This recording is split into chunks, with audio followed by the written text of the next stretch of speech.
Bienvenidos a Epsilon. En esta ocasión resolveremos todas las preguntas de física de la guía oficial UNAM 2025 de Área 2. Pero antes de continuar, te invito a darle like a este video, a suscribirte al canal y a activar la campana de notificaciones para que no te pierdas ningún contenido. Comenzamos. Durante 15 segundos, un motociclista se desplaza a 20 metros por segundo. Después, durante 20 segundos, se mueve a 15 metros por segundo. Posteriormente, se detiene durante 25 segundos y, finalmente, durante 18 segundos, se traslada a 10 metros por segundo. Con base en estos datos, la rapidez media es de... La fórmula para calcular la rapidez media es igual a distancia total recorrida entre tiempo total invertido. Es importante que en el tiempo total invertido se incluyan también los tiempos en el que el móvil está en reposo.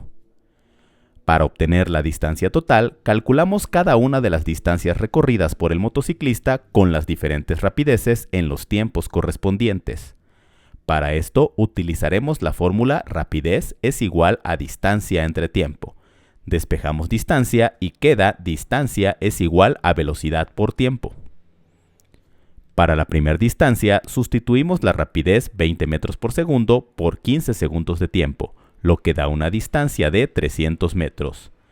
Para la distancia 2, 15 metros por segundo de rapidez por 20 segundos de tiempo, que da como resultado también una distancia de 300 metros.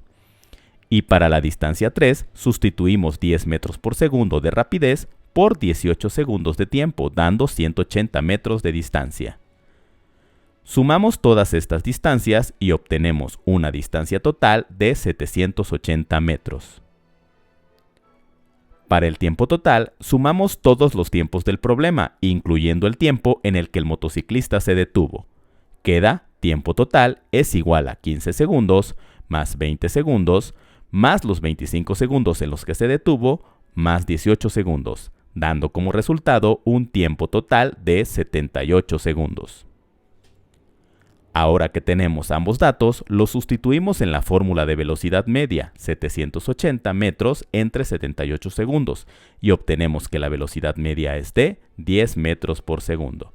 Inciso correcto, inciso D.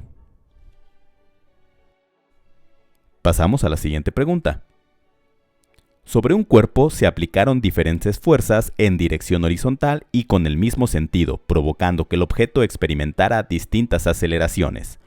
Basándose en la gráfica de los resultados obtenidos y despreciando la acción ejercida por la fricción entre el objeto y la superficie de contacto, ¿cuál es la masa del objeto? Para este problema necesitaremos la fórmula de la fuerza. Fuerza es igual a masa por aceleración. Despejamos la masa y obtenemos la fórmula masa es igual a fuerza entre aceleración. Es decir, como datos necesitamos una fuerza y la aceleración ocasionada por esta fuerza. Estos datos los obtendremos de la gráfica que nos proporciona el problema. Por cada valor de fuerza en el eje Y le corresponde una aceleración en el eje X. Como puedes ver, es necesario completar la gráfica con los valores que faltan para poderlos utilizar. Completamos los datos de fuerzas en el eje Y las aceleraciones en el eje X.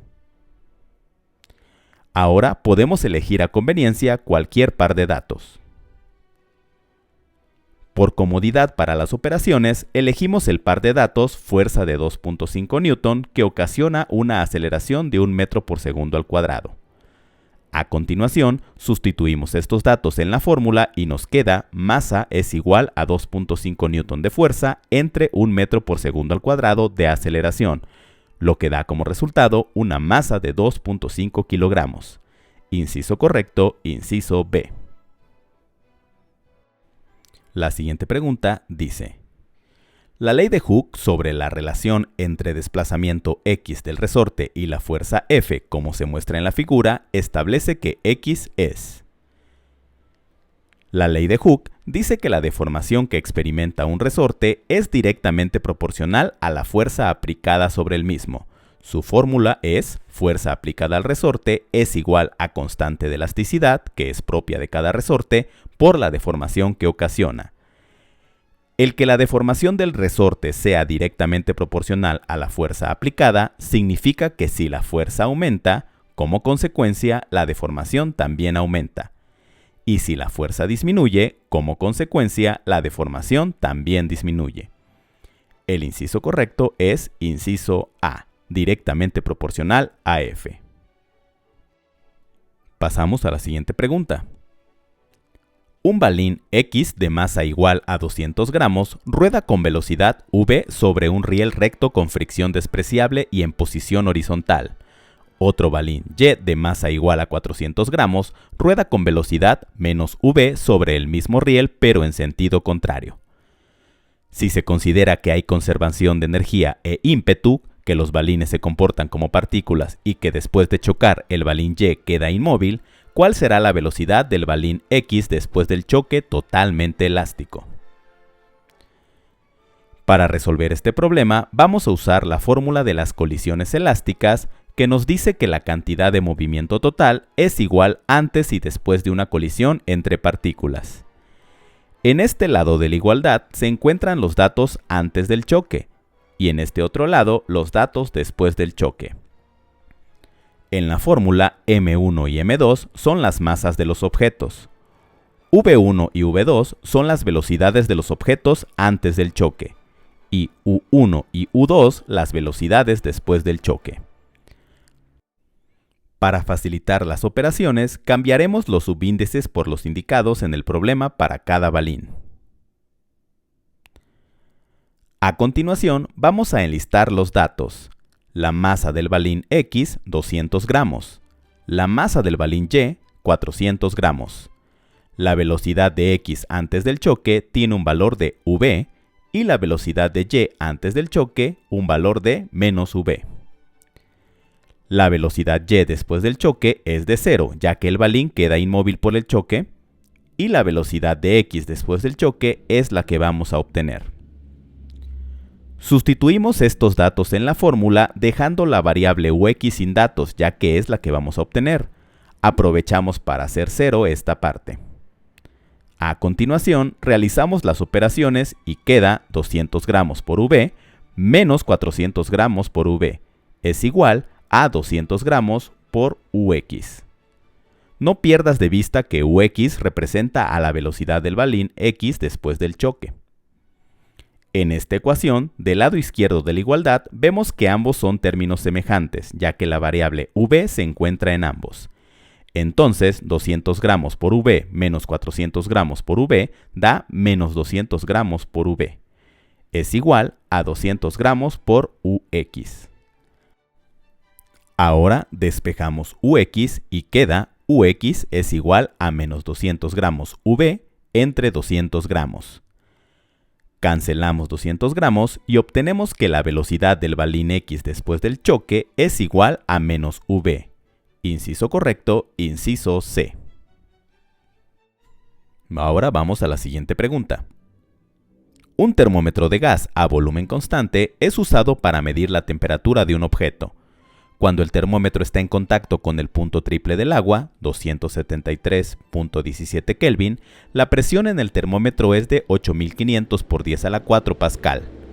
Cuando éste entra en contacto con otro objeto, la presión es de 9650 por 10 a la 4 pascal. La temperatura del objeto es... Notamos que la pregunta trata sobre un proceso termodinámico que involucra gases y que se lleva a cabo a volumen constante, es decir, es un proceso isocórico. La ley de los gases para procesos isocóricos es la ley de Guy-Lussac, que dice que, a volumen constante, la presión de un gas en un recipiente es directamente proporcional a la temperatura. Y la fórmula que describe lo que sucede con el gas en dos situaciones diferentes, como es el caso del problema, es presión 1 entre temperatura 1 es igual a presión 2 entre temperatura 2. En este problema, cabe recalcar que el gas dentro del termómetro adquiere la misma temperatura que el objeto con el que se pone en contacto. Los datos del problema son: temperatura 1, 273.17 Kelvin. Presión 1, 8500 por 10 a la 4 pascal. Presión 2, 9650 por 10 a la 4 pascal. y temperatura 2 es lo que vamos a obtener. A continuación, despejamos temperatura 2 de la fórmula.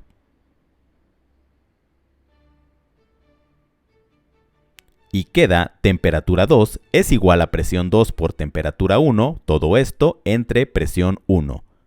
Sustituimos los datos del problema en esta fórmula y se obtiene una temperatura 2 de 310.13 Kelvin. Por lo tanto, el inciso correcto es el inciso P. La siguiente pregunta dice: la teoría cinética de los gases predice una temperatura para cual todas las partículas del gas cesan su movimiento aleatorio. ¿Cuál es esta temperatura? La respuesta correcta es inciso C, 0 Kelvin, que corresponde a la temperatura del cero absoluto. El cero absoluto es la temperatura más baja posible en el que las partículas subatómicas no tienen energía y no pueden realizar ningún tipo de movimiento. La temperatura en Kelvin es de 0 Kelvin y en grados Celsius es de menos 273.15 grados Celsius. Complementando, la tercera ley de la termodinámica dice que la entropía S de una sustancia cristalina pura y perfecta en el cero absoluto es de 0. Pasamos a la siguiente pregunta. Una onda formada en una cuerda tiene una longitud de onda de 10 centímetros y un periodo de 2 segundos. ¿Con qué velocidad se propaga? Los datos del problema son longitud de onda 10 centímetros y periodo 2 segundos. La fórmula para calcular la velocidad de propagación de una onda es velocidad es igual a longitud de onda entre periodo. A continuación, sustituimos los datos del problema en la fórmula 10 centímetros entre 2 segundos, que es igual a una velocidad de propagación de 5 centímetros por segundo. La respuesta correcta es inciso C. La siguiente pregunta dice: en uno de los lados de una esquina, dos personas tienen una conversación. Una tercera la escucha a la vuelta de la misma. ¿Cómo se llama este fenómeno ondulatorio? La difracción es el fenómeno por el cual las ondas pueden rodear obstáculos y atravesar aberturas. Por lo tanto, la respuesta correcta es el inciso B. La siguiente pregunta dice: un circuito consta de una pila con voltaje conocido de V volts y 4 resistores conectados en serie que presentan la misma resistencia desconocida de R ohms. Si por el circuito circula una corriente conocida de I amperes, ¿qué expresión nos sirve para calcular el valor de R? Para resolver este problema, vamos a apoyarnos de la representación del circuito. Ponemos los valores de las 4 resistencias, todas con el mismo valor de R como indica el problema. En la fuente de voltaje se expresa el voltaje total igual a V, la corriente del circuito igual a I, y aquí mismo se expresa la resistencia total del circuito que vamos a calcular. Para calcular la resistencia total del circuito, recordamos que la resistencia total en un circuito de resistencias en serie es igual a la suma de todas las resistencias. Sustituyendo los valores del problema, resistencia total es igual a R más R más R más R, lo que da como resultado una resistencia total de 4R. Ahora que tenemos estos 3 datos, el voltaje total, la corriente del circuito y la resistencia total, podemos utilizar la ley de Ohm, cuya fórmula es intensidad de corriente es igual a voltaje entre resistencia. En este caso, utilizaremos los totales. Sustituimos en esta fórmula los 3 valores, intensidad I es igual a voltaje V entre resistencia 4R. Y por último, solo despejamos la variable R y queda como resultado R es igual a V entre 4I. La respuesta correcta es inciso D. Ahora pasamos a la siguiente pregunta. El orden creciente de la longitud de onda para el color azul, Z, el verde, V, el rojo, R y la luz amarilla, A, es: en el espectro electromagnético, la luz visible puede dividirse en 7 colores: rojo, naranja, amarillo, verde, azul, índigo y violeta. El rojo es el color de menor energía, menor frecuencia y mayor longitud de onda. En el otro extremo, el violeta es el color de mayor energía, mayor frecuencia y menor longitud de onda.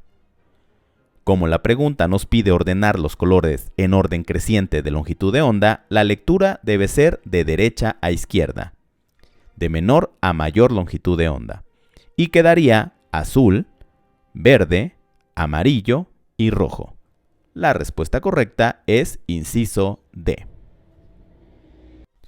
La siguiente pregunta dice: la presión atmosférica en el Everest disminuye comparada con la del nivel del mar, ¿por qué? La presión atmosférica es la fuerza por unidad de superficie que ejerce la columna de aire que forma la atmósfera sobre la superficie terrestre. A nivel del mar, la presión atmosférica es máxima de 1 atmósfera, ya que la columna de aire por encima de este nivel es total.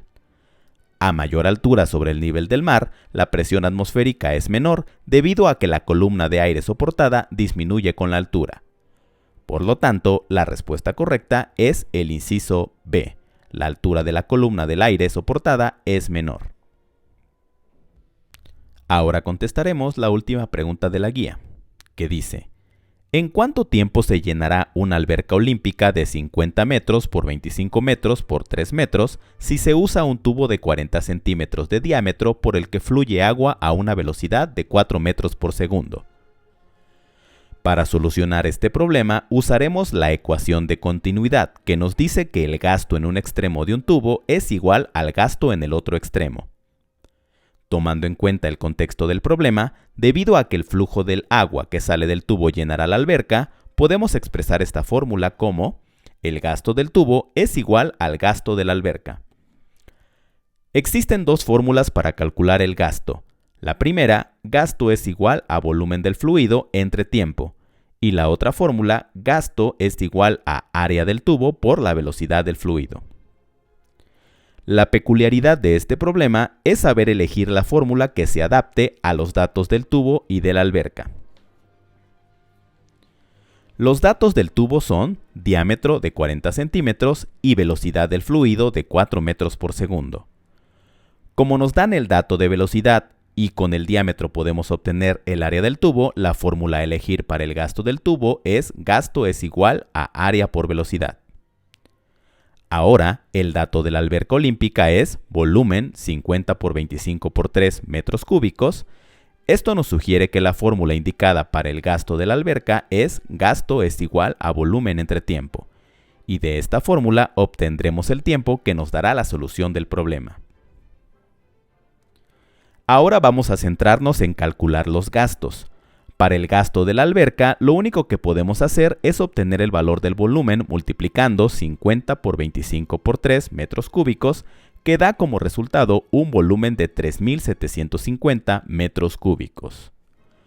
Por lo tanto, el gasto de la alberca queda expresado como 3.750 metros cúbicos entre tiempo. Para calcular el gasto del tubo, ya contamos con la velocidad del fluido, solo nos resta obtener el área del tubo. Este lo calcularemos con la fórmula área es igual a pi por radio al cuadrado. Si el diámetro del tubo es de 40 centímetros, entonces el radio es de 20 centímetros. Y para que las unidades sean coherentes, debemos expresar este radio en metros, y quedaría radio es igual a 0.2 metros. Entonces, el área quedaría expresada como pi por 0.2 metros, que es el radio, al cuadrado, que es igual a pi por 0.04 metros al cuadrado.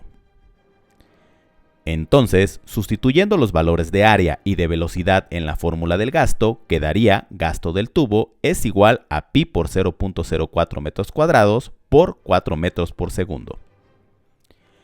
Si redondeamos el valor de pi como 3.14 o 3, obtenemos el gasto del tubo de aproximadamente 0.5 metros cúbicos por segundo.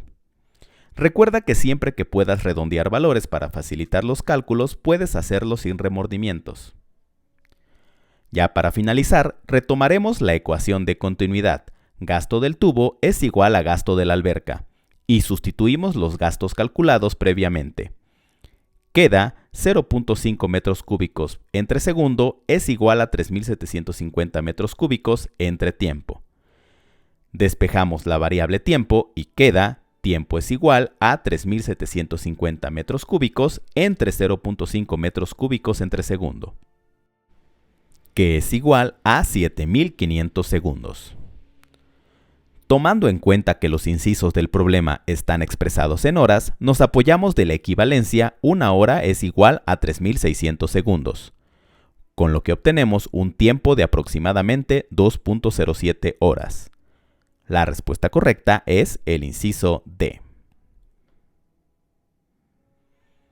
Espero que el video te haya sido de utilidad. Si lo fue, no te olvides dejar un like y suscribirte, compártelo en redes sociales y mucho éxito en tu examen.